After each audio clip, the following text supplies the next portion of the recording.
And of course, all eyes lately on China for various reasons. What about the Christians, the underground church in China? I am really honored to have with us today Jeff King. He is the president of the International Christian Concern, the ICC. And you can go to persecution.org is the website, persecution.org, and check out there. And we're going to talk to him today about what's going on in China. Jeff, good to see you. How are you? Barry, it's an honor to be with you. Good to see you. It's hard for us to kind of get our brain around. We know that earlier when China kind of opened up, we found a very healthy underground church. Recently, it's shut down. Hong Kong has been shut down. How would you describe the Christian church in China today? I would say it is shackled, but thriving would be the quick answer. All right. Tell us about the shackle. Yeah, well, there's all kinds of rules. Look, when the communists took over, I'm going to guess that the church was, take this with a grain of salt, let's say it's 40 million. Today, it might be 150 million. So there's the very big picture, right? And, you know, the Marxists have always tried to destroy the church, and they've used the torture chamber, the bullet, the noose, imprisonment for decades of pastors being in prison for decades. None of it works, Perry. It's just one thing after another.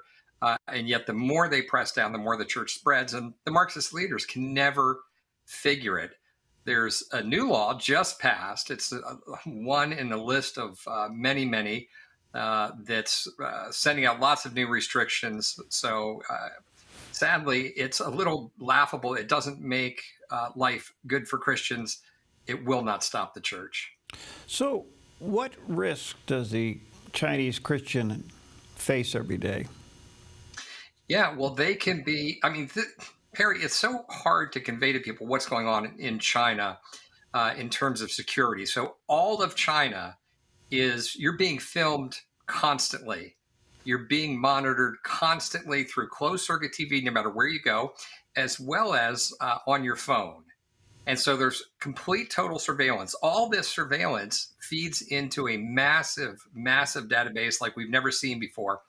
And then AI parses that and watches and then assigns everybody a score. So if you're going to church, if you're a Christian, just garden variety, going to church and going to Christian, then you have all these restrictions. You can't travel, your kids can't go to college, all kinds of things like that. But then if you're a more serious actor, if you're a pastor, an evangelist, smuggling Bibles, then you get serious jail time and get locked up. That's the big picture. So that first thing is called societal control. That's everybody. But then especially the screws are applied especially tight to the Christians. Would you describe the underground church in revival mode? Yeah, I would say it's almost always in revival mode. Now, look, that's almost like a strong Christian here. You're going to go up and down. But here's a story. So when restrictions get tough, that's when the church grows the most. And years ago, I was in China and I had a secret meeting with 5-6 pastors. And these guys had been through the prison camps for their faith. And that was from the shortest sentence was 10 years and it went up to 24 years in prison. And Perry, one of the clearest questions I could ask, one of the most amazing answers I got was I asked them, I said, what's your biggest worry? And these guys were now older pastors in the faith, and they were mentoring the younger pastors. And they said, here's our biggest worry, that those pastors that are coming up after us haven't been hunted down like we were. They haven't been tortured and imprisoned and killed like we were. Mm. The persecution is what drives the church. That's what drives revival. Okay, so we're hearing that China's economy is borderline in shambles, and that could work in favor of the church in some way, or am I misreading this? No, Perry, you're dead on. And in fact, almost nobody knows what's going on in China. So first of all, there was a massive real estate bubble. So remember what we went through in 2008 and that 10 years of depression in parts, Great Recession, whatever you want to call it. So China's doing that, and it's on steroids. So 60% of all their wealth has been wrapped up in real estate. Everybody's personal wealth wrapped up in real estate, that has been destroyed. So the real estate market's in free fall. People, that alone has caused China to enter into a depression. So the Marxists will always lie to the outside world about what's going on, but the masses are in desperate straits. Now there's that, and then throw the tariffs on top of it. So after 30 years of total hostility from the Marxists, the U.S. finally rose up and said, "We're not playing this game anymore." And so Trump imposed those tariffs. That's had a further effect. They are just in free fall. And what hardly anybody knows is that the masses are now in the streets, especially the student, massive uprisings saying down with Xi, Xi must fall, and the Communist Party must fall. These are unprecedented times. It feels very much like Tiananmen Square, and we're going to see what happens. Okay, that was my next question, because is there an unwinding, a crack in the windshield of the CCP? Yeah, there's definitely a crack in the windshield. Good analogy. And the real question is it deeper, right? That's what you're asking. So it's definitely the windshield is cracked, and is the car going to crash? That is the way of all Marxist systems. They're untenable.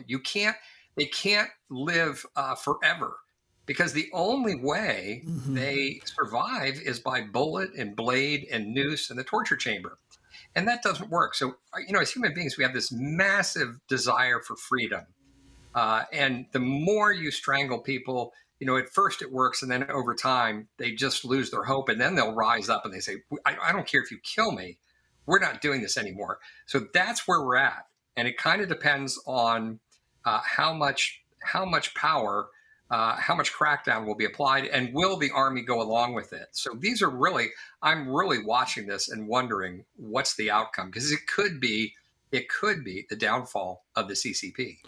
One quick question. As you know, tomorrow the Catholic Church goes into the conclave to elect another pope. And it's been very controversial with the cardinal in China. How do you think that's going to play out? And just so people understand what you're talking about. So, the communists have greatly persecuted the Catholic Church in China and eventually gained a lot of control.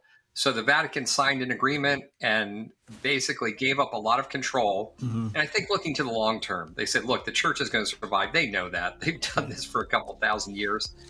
But in the meantime, it was a black eye on the church. Yeah. So, but what's going to happen? Everybody should be in prayer that we get a great new revivalist leader. Hey, good to see you. I'm going to get you back. You're fascinating. Persecution.org is Jeff's website, persecution.org. Check out the International Christian Concern as well, the ICC. Thank you, Jeff, for your time. Let's stay connected. Thanks for all your work, Perry. Thank you.